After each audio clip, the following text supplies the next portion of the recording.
हरियाणा चुनाव में king maker बनने की फिराक में यूपी के राजनीतिक दल। हरियाणा की सियासत में यूपी के दल ठोक रहे ताल। कद बढ़ाने की चाहत में वोट कटवाना बन जाए सपा, बसपा, आसपा और आरएलडी। हरियाणा के विधानसभा चुनाव में इस बार उत्तर प्रदेश की सियासत में प्रभाव रखने वाले कई दल किस्मत आजमाने के लिए उतरे हैं। समाजवादी पार्टी से लेकर बहुजन समाज पार्टी, राष्ट्रीय लोकदल और आजाद समाज पार्टी तक पूरे दमखम के साथ विधानसभा चुनाव लड़ने की हुंकार भर रही है। बसपा और आजाद समाज पार्टी ने दलितों के सहारे अपना सियासी कद बढ़ाने के लिए मैदान में उतरी है, तो सपा यादव मुस्लिम केमिस्ट्री के जरिए अपना सियासी दम दिखाना चाहती है। इसी तरह आरएलडी जाट समुदाय के दम पर यूपी से बाहर अपना विस्तार करने का सपना सजो रही है। ऐसे में देखना है कि यूपी के क्षेत्रीय दल हरियाणा में सियासी कद बढ़ाते हैं या फिर वोट कटवा पार्टी बनकर रह जाते हैं। हालांकि हरियाणा की सियासत में बीजेपी और कांग्रेस के बीच सीधा मुकाबला माना जा रहा है। साल 2024 के लोकसभा चुनाव में भी यही पैटर्न दिखा था। कांग्रेस और बीजेपी के बीच सीधा मुकाबला होने के चलते हरियाणा के क्षेत्रीय दल भी किनारे लग गए हैं। इनेलो से लेकर जेजेपी तक सियासी हाशिए पर हैं। इसीलिए दोनों ही दलों ने दलित आधार वाले राजनीतिक दलों के साथ गठबंधन कर रखा है। अब ऐसे में देखना दिलचस्प होगा कि कांग्रेस बनाम बीजेपी की लड़ाई में यूपी के सियासी आधार वाली पार्टियां क्या करिश्मा दिखा पाएंगी। यूपी में बसपा 4 बार सत्ता में रही है, लेकिन हरियाणा की सियासत में कोई प्रभाव नहीं छोड़ सकी। इस बार बसपा प्रमुख मायावती ने हरियाणा में आईएनएलडी के साथ गठबंधन किया है। इसी तरह आजाद समाज पार्टी के प्रमुख और नगीना से लोकसभा सांसद चंद्रशेखर आजाद ने दुष्यंत चौटाला की पार्टी जेजेपी के साथ मिलकर हरियाणा के चुनावी मैदान में उतरे हैं। वहीं सपा की कोशिश कांग्रेस के साथ गठबंधन करके चुनाव लड़ने की है, तो आरएलडी की सियासी मंशा बीजेपी के साथ मिलकर चुनाव लड़ने की है। क्या बसपा का खुलेगा खाता? हरियाणा में बसपा और आईएनएलडी ने जाट दलित समीकरण बनाने के लिए हाथ मिलाया है। इसके लिए सीट शेयरिंग का फॉर्मूला भी बना लिया गया है, जिसमें बसपा 34 सीटों पर चुनाव लड़ रही है, जबकि बाकी सीट पर आईएनएलडी अपने प्रत्याशी उतारेगी। बसपा 2019 के चुनाव में भले ही हरियाणा में खाता नहीं खोल पाई है, लेकिन उसे 4.21% वोट मिला था। बसपा का सूबे में 4.5 से 5% के करीब वोट शेयर 1989 से है। आईएनएलडी को पिछले चुनाव में 2.44% वोट मिला था, लेकिन एक समय था जब उसका वोटिंग परसेंटेज 24% हुआ करता था। आईएनएलडी को 2024 के लोकसभा चुनाव में 1.74% वोट मिले, तो बसपा को 1.28% वोट मिले। तो बसपा की कमान युवा नेता आकाश आनंद के हाथ में है और पार्टी एक बार फिर से 21% अनुसूचित जाति के मतदाताओं के सहारे हरियाणा में पैर जमाना चाह रही है। तो बसपा 34 सीटों पर चुनाव लड़ रही है, जिसमें से खाता खोलने की चुनौती है। आकाश आनंद की भी साख दांव पर लगी है।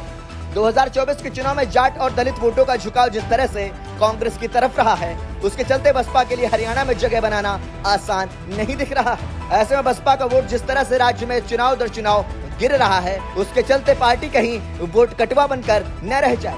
क्या हरियाणा के सियासी मैदान पर पैर जमा पाएंगे चंद्रशेखर?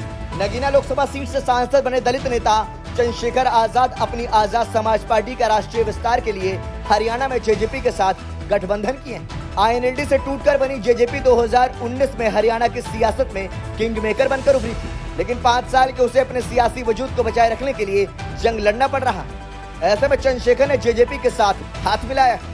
हरियाणा की 90 सीटों में से जेजेपी 70 और आजाद समाज पार्टी 20 सीटों पर चुनाव लड़ेगी। इस समझौते से आसपा से अधिक जेजेपी को मदद मिलने की आस है। चंद्रशेखर ने जिस तरह यूपी में अपनी सियासी पहचान दलितों के बीच बनाई, उस तरह हरियाणा में उनकी लोकप्रियता नहीं है। हरियाणा में दलित समुदाय के चेहरे के तौर पर कांग्रेस सांसद कुमारी शैलजा और प्रदेश अध्यक्ष उदय भान हैं। ऐसे में चंद्रशेखर जेजेपी के साथ मिलकर क्या खाता खोल पाएंगे, ये कहना भी मुश्किल है। सपा को क्या कांग्रेस देगी सीट? समाजवादी पार्टी 2024 में उत्तर प्रदेश की 80 में से 37 सीटें जीतकर सबसे बड़ी पार्टी बनकर उभरी है। ऐसे में अखिलेश यादव सपा को राष्ट्रीय पहचान दिलाने के लिए हरियाणा विधानसभा चुनाव में किस्मत आजमाने का फैसला किया है। सपा की कोशिश इंडिया गठबंधन में शामिल होकर चुनाव लड़ने की है। इस तरह सपा हरियाणा में कांग्रेस के सहारे अपनी जमीन तलाशना चाह रही है, लेकिन अभी तक दोनों दलों से बात नहीं बनी।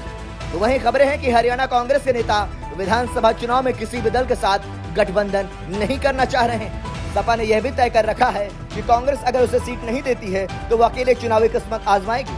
हरियाणा के 2019 के विधानसभा चुनाव में सपा कोई खास प्रदर्शन नहीं कर पाई थी। वो 4 सीटों पर चुनाव लड़ी थी और सभी पर उसकी जमानत जब्त हो गई। इसके बाद भी सपा चुनाव लड़ने के लिए अपनी तैयारियां शुरू कर दी है, जिसके लिए यादव और मुस्लिम प्रभाव वाली सीट पर चुनाव लड़ने की रणनीति है। सपा के रणनीतिकार मान रहे हैं कि भले ही कोई सीट मिले या न मिले, लेकिन पार्टी को अपनी जगह बनाने में मदद मिलेगी। ऐसे में देखना है कि सपा इस बार क्या करिश्मा करती है। इस बार के चुनाव में क्या आरएलडी का खुलेगा खाता? आरएलडी केंद्र में एनडीए गठबंधन का हिस्सा है। आरएलडी के प्रमुख जयंत चौधरी मोदी सरकार की कैबिनेट में हैं। हरियाणा में जाट वोटों की ताकत को देखते हुए आरएलडी ने विधानसभा चुनाव लड़ने का प्लान बनाया है। जयंत चौधरी के दादा चौधरी चरण सिंह के ससुराल सोनीपत के गांव गढ़ी कुंडल में है। जयंत चौधरी जाट समुदाय से आते हैं और राज्य में 28% के करीब जाट वोटर हैं। आरएलडी की मंशा बीजेपी के साथ मिलकर हरियाणा चुनाव लड़ने की है। ऐसे में आरएलडी ने 5 सीटों पर चुनाव लड़ने का प्लान बनाया है, लेकिन बीजेपी जाट वोटों को अपने साथ जोड़ने के लिए 2 से 3 सीटें दे सकती है, ऐसी खबरें हैं। दरअसल हरियाणा की राजनीति में कांग्रेस के विकल्प के रूप में लोकदल ही था, लेकिन अब लोकदल की जगह बीजेपी ने ले ली है। कांग्रेस आज भी अपनी जगह पर कायम है। ऐसे में उत्तर प्रदेश के क्षेत्रीय दल जिन सामाजिक, जातीय और क्षेत्रीय समीकरणों को देखते हुए हरियाणा की राजनीति में उतरना चाह रहे हैं, उसमें उनकी राह आसान नहीं होगी।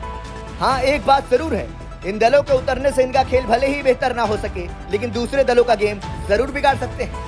मायावती की बहुजन समाज पार्टी और चंद्रशेखर की आजाद समाज पार्टी दलित वोटों का बिखराव करेगी, तो सपा के लड़ने से यादव वोट बढ़ सकता है और आरएलडी के उतरने से जाट वोटों में बंटवारा हो सकता है। इस तरह सियासी कद के बढ़ाने के फिराक में यूपी के दल कहीं वोट कटवा साबित न हो जाए, ये एक बड़ा सवाल है। खैर, अब वास्तविकता क्या होती है ये तो चुनाव परिणाम के बाद ही तय होगा। ब्यूरो रिपोर्ट, संदेश वाहक।